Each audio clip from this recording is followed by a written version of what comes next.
Hello friends नमस्कार जय जगन्नाथ आपण चैनल को बहुत बहुत स्वागत। चलन देखा आज न्यूज गुड़े कौन अच्छी पूर्व रिक्वेस्ट आप चैनल टी सब्सक्राइब करूँ वीडियो गुड़े बहुत मात्रा लाइक और शेयर करूँ आम ये हेल्पफुल वीडियो आपण प्रोवाइड करूँ। चलन देखा आज न्यूज गुड़िक कौन अच्छी।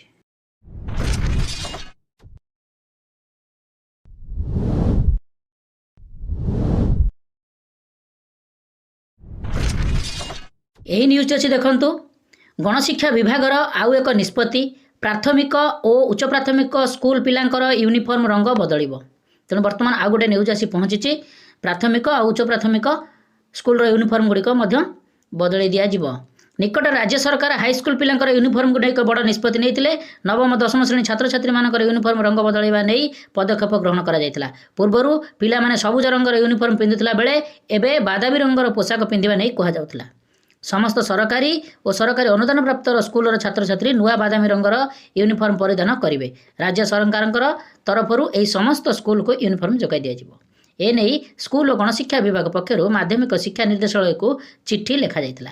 तेबे यह आगु को आवश्यक पड़े प्राथमिक और उच्च प्राथमिक स्कूल पिलांकर यूनिफॉर्म रंग परिवर्तन करा। राजनैतिक उद्देश्य रखी जदि रंग परिवर्तन करा जाउथिबो तेबे ताहाकु बदला जिबा बोली स्कूल और गणशिक्षा मंत्री नित्यानंद गंड कहछन्ती। तेबे केवल यूनिफॉर्म नुहे स्कूल कोठार रंग मध्य बदलिबाकु योजना करा जाइछि। प्राथमिक पर्यायर हाईस्कूल पिलांकर यूनिफॉर्म रंग परिवर्तन करा जिबा परे द्वितीय पर्यायर एलिमेंटरी स्कूल पिलांकर यूनिफॉर्म परिवर्तन करा जिवो। जहाँकि जहाँ जना पड़ुछि आसंता वर्ष को यही रंगटी परिवर्तन होबार सूचना मिलुछि। चलन देखिए नेक्स्ट न्यूज़ कौन अच्छी। यही न्यूज़ अच्छी देखु राज्य स्तरीय फिजिकल मीटिंग जोरदार प्रस्तुति पथरे लेवल VA शिक्षक वर्ग जो लेवल VA शिक्षक वर्ग जो अच्छी नूतनता भाव में गठन करा जाइछि। तो आसंता 15 अक्टोबर मंगलवार दिन भुवनेश्वर चाल दाबी 42 ग्रेड पे तांकर दाबी पूर्व प्रस्तुति बैठक महा आंदोलन लक्ष्य एकता प्रदर्शन। तेणु यह आपण मैंने पूर्ण सहयोग करूँ जो मैंने लेवल VA अच्छी। तो आहरी अच्छी देखु level VA 15 physical meeting Bhubaneswar चाल 42 ग्रेड पे हासिल।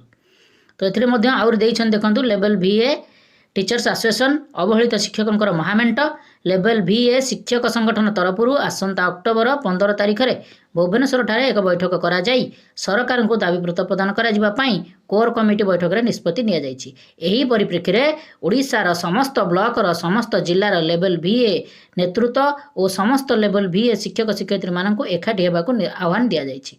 आम संगठनर संकल्प अनुसार सबु संघरे थिबा लेवल VA नेतृत्व मानक एकत्रित होई सरकार को 42 ग्रेड पे पाई दाबी जणाइबाकु अनुरोध करा जाइछि। तेणु बहुमात्रा जोग देबा पाई से अनुरोध करछन्ती। आपणकर गोटे दाबी होछि 42 ग्रेड पे सबु शिक्षक गोटे स्वर 42 ग्रेड पे अक्टोबर 15 भुवनेश्वर चाल। बहुत विभाजन एथर हेबा परिवर्तन बैठक स्थान खूब शीघ्र सूचित कराई दिया जीवो। तेणु बैठक स्थानटी आसी नाही खूब शीघ्र जणाई दिया जीवो। तो ये न्यूज़ अच्छी देखो आ गोटे news board of secondary education Odisha Cuttack 4/10/2024 चिठी अच्छी 1247 चिठी नंबर अच्छी फ्रॉम अच्छी जो collector cum examination board of secondary education Odisha Cuttack to अच्छी ऑल द DO को पाखकू समग्र राज्यर enrolment of IX student without permanent education number जोटा कि पेन नंबर एनरोलमेंट करा जिवो नवम श्रेणी पिला मानक पई विदाउट कोन हमर आपनकर जो पेन नंबरटा अछि with reference subject cited above I am directed to say that many student of class IX don't have permanent education number which is mandatory for enrolment. जदि नहीं ताले मैंडेटरी नहीं in order of facilitate enrolment of such student you are requested to collect details such students who have not have permanent education number in the following format and submit the completed Excel sheet with the following forwarding letter mentioning total number of such students in the district 8/10/2024 positively 8/10/2024 सुधा 24 सुधा आपण माने पठेइबे। Serial number अच्छी district name अच्छी school code देबे school name देबे candidate name देबे फादर नेम देबे। तबे pen number without pen number ए कार्यक्रमटी करिया पई समस्त DO मान को चिट्ठी हेछि जो माने हाई स्कूल स्तर रे छात्र छात्री मानक एनरोलमेंट करने नवम श्रेणी में समस्त प्रधान शिक्षक मैंने यह कार्य firm T secondary board of secondary निकट को प्रेरणा करेंगे। चलन देखा नेक्स्ट न्यूज़ कौन अच्छी।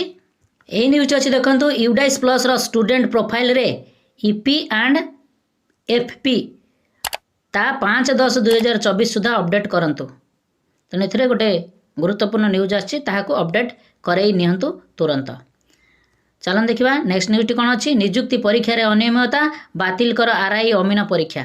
ତେଣୁ ବର୍ତ୍ତମାନ ସ୍ୱର ଶାଣିତ ହୋଇସାରିଲାଣି। ଯେଉଁମାନେ ଆର୍ଆଇ ଅମିନ କ୍ଲରିକାଲ ଯେଉଁମାନେ ଷ୍ଟାଫ୍ ସିଲେକ୍ସନରେ ପରୀକ୍ଷା ଦେବା ପାଇଁ ଛାତ୍ରଛାତ୍ରୀମାନେ ଅଛନ୍ତି, ସେମାନେ ବର୍ତ୍ତମାନ ରାଜରାସ୍ତାକୁ ପ୍ରତିବାଦ କରିବା ପାଇଁ ଓହ୍ଲେଇ ଆସିଲେଣି। ତେଣୁ ଏଭଳି ନିନ୍ଦନୀୟ ଘଟଣା, ଯେଉଁ ପରୀକ୍ଷା ଯେଭଳି ଭାବରେ ଅନିୟମିତତା ହେଇଛି, ତାହାକୁ ପ୍ରତିବାଦ କରି ଏଥିରେ ସ୍ୱର ଉତ୍ତୋଳନ ଆରମ୍ଭ ହୋଇସାରିଲାଣି। ସରକାର ଏଥିପ୍ରତି ଦୃଷ୍ଟି ଦେବା ନିହାତି ଆବଶ୍ୟକ ଅଛି। କ'ଣ ଅଛି ଦେଖିବା। ଓଡ଼ିଶା ସବ୍-ଅର୍ଡିନେଟେଡ୍ ଷ୍ଟାଫ୍ ସିଲେକ୍ସନ କମିଶନର ଦ୍ୱାରା ଅନୁଷ୍ଠିତ ଆର୍ଆଇ, ଅତିରିକ୍ତ ଆର୍ଆଇ, ଅମିନ ଓ ସୁପରଭାଇଜର ନିଯୁକ୍ତି ପରୀକ୍ଷାରେ ବହୁ ଅନିୟମିତତା ହୋଇଛି।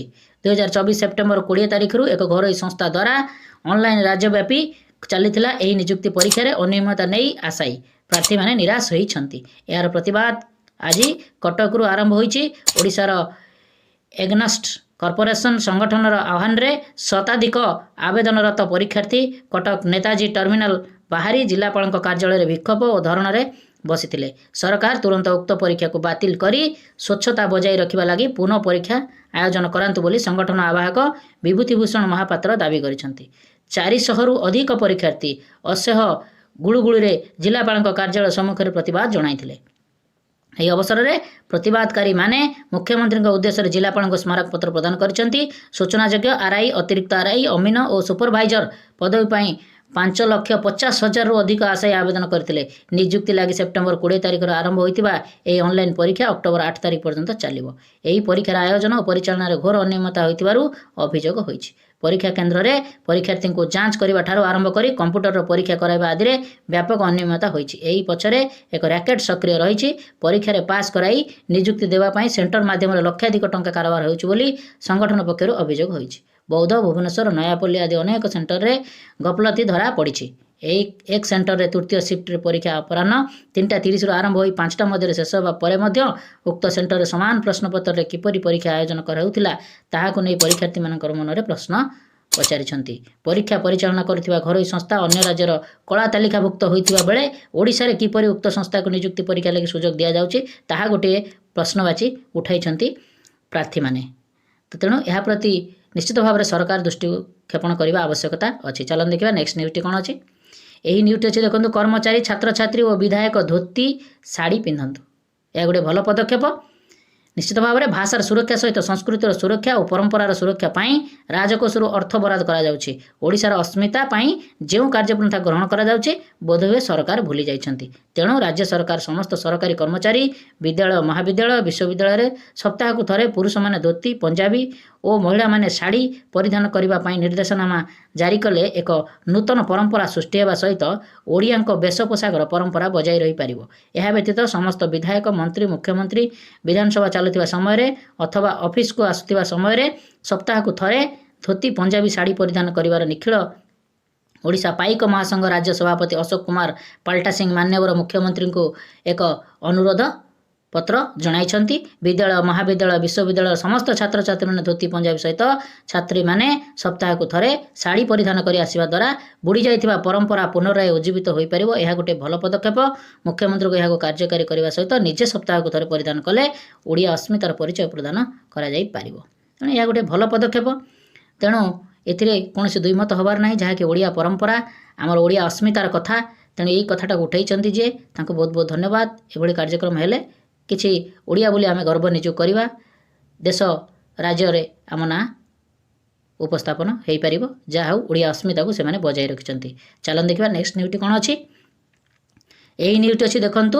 ଓଡ଼ିଶା ସରକାର ସାଧାରଣ ପ୍ରଶାସନ ସାଧାରଣ ଅଭିଯୋଗ ବିଭାଗର ଆସିଛି 29,120 ଅଛି ସଂଖ୍ୟା, ଚିଠି ସଂଖ୍ୟା, ନୋଟିଫିକେସନ ସଂଖ୍ୟାଟି। ଭୁବନେଶ୍ୱର 1 ଅକ୍ଟୋବର 2024ରେ ଭାରତୀୟ ସମ୍ବିଧାନର ଅନୁଚ୍ଛେଦ 309ର ପରନ୍ତୁକ ଦ୍ୱାରା ଅର୍ପିତ କ୍ଷମତା ପ୍ରୟୋଗ କରି ଓଡ଼ିଶା ରାଜ୍ୟପାଳ ଅବସରପ୍ରାପ୍ତ ଅଗ୍ନିବୀରଙ୍କ ନିମନ୍ତେ ରାଜ୍ୟର ୟୁନିଫର୍ମ ସେବାର ସଂରକ୍ଷଣ ଏବଂ ବୟସ ସୀମାରେ କୋହଳ ସମ୍ବନ୍ଧରେ ନିମ୍ନଲିଖିତ ନିୟମାବଳୀ ପ୍ରଣୟନ କରିଛନ୍ତି। ଯଥା ଦେଖନ୍ତୁ, ଯେଉଁ ଅଗ୍ନିବୀରଙ୍କ ନିମନ୍ତେ ରାଜ୍ୟର ୟୁନିଫର୍ମ ସେବାରେ ସଂରକ୍ଷଣ କରାଯାଇଛି, ବୟସ ସୀମା ମଧ୍ୟ କୋହଳ କରାଯାଇଛି। କ'ଣ କରାଯାଇଛି ଦେଖନ୍ତୁ। ସଂକ୍ଷିପ୍ତ ଶୀର୍ଷକ ଏବଂ ପ୍ରାରମ୍ଭ। ଏହି ନିୟମାବଳୀ ଓଡ଼ିଶା ଅବସରପ୍ରାପ୍ତ ଅଗ୍ନିବୀର ୟୁନିଫର୍ମ ସେବାରେ ନିଯୁକ୍ତି ନିୟମାବଳୀ 2024 ନାମରେ ଅଭିହିତ ହେବ।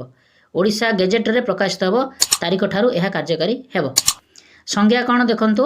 ପ୍ରସଙ୍ଗ ଅନ୍ୟଥା ଆବଶ୍ୟକ କରୁନଥିଲେ ଏହି ନିୟମାବଳୀରେ हम कौन अवसरप्राप्त अग्निवीर अर्थ जड़े व्यक्ति जी भारत सरकार अग्निपथ नियुक्ति योजनार अधीन सशस्त्र बाहिनी में 4 वर्ष योगदान संपूर्ण कर अवसरप्राप्त सैनिक अर्थ ओडिशार अवसरप्राप्त सैनिक राज्य बेसामरिक सेवा एवं पदवी नियुक्ति नियमावली 1985 व्याख्या कर व्यक्ति सरकार अर्थ ओडिशा सरकार राज्य अर्थ ओडिशा राज्य यूनिफॉर्म सेवा अर्थ पुलिस जंगल अबकारी अग्निशम किंबा समय को समय सरकार द्वारा घोषणा कर प्रकार अन्य कौन सेवा वर्ष अर्थ कैलेंडर संरक्षण कौन अच्छे देखु प्रत्येक नियुक्ति द्वारा पूर्ण होता राज्यर समस्त ग घ वर्गर पदवी यूनिफॉर्म सेवार अवसरप्राप्त अग्निवीर 10% अनुभूमिक संरक्षण हॉरिजॉन्टल रिजर्वेशन रही संरक्षण अवसरप्राप्त सैनिक लागू होता संरक्षण सहित अतिरिक्त 10% संरक्षण तेणु अतिरिक्त 10% उल्लेखযোग्य जे से अग्निवीर प्रमाणपत्र प्रदान तारीख में संपृक्त नियुक्ति नियमावली अनुजाई पदवी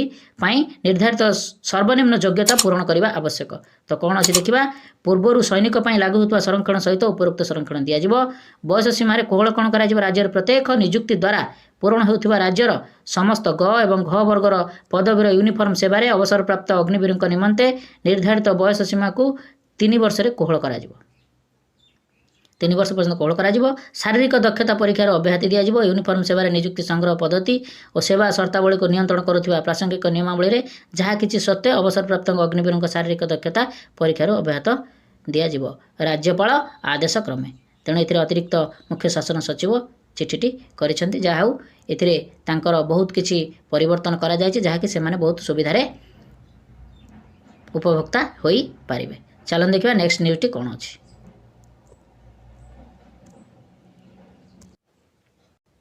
यही न्यूज़ अच्छी देखो एलिमेंटारी स्कूल पिलांका यूनिफॉर्म भी बदलिबो तेणु जहाँ किछि आगर मध्य मु आपण मानकु कहितली आसंता स्कूल कोठा रंग मध्य बदली जीव ये आज हेल्पफुल वीडियोटी आपन को रिक्वेस्ट आपण हम चैनल टी सब्सक्राइब करंतु वीडियो को बहुत मात्रा लाइक और शेयर करंतु आमे ए हेल्पफुल वीडियो आपण मानक पई प्रोवाइड करिवु। नमस्कार जय जगन्नाथ।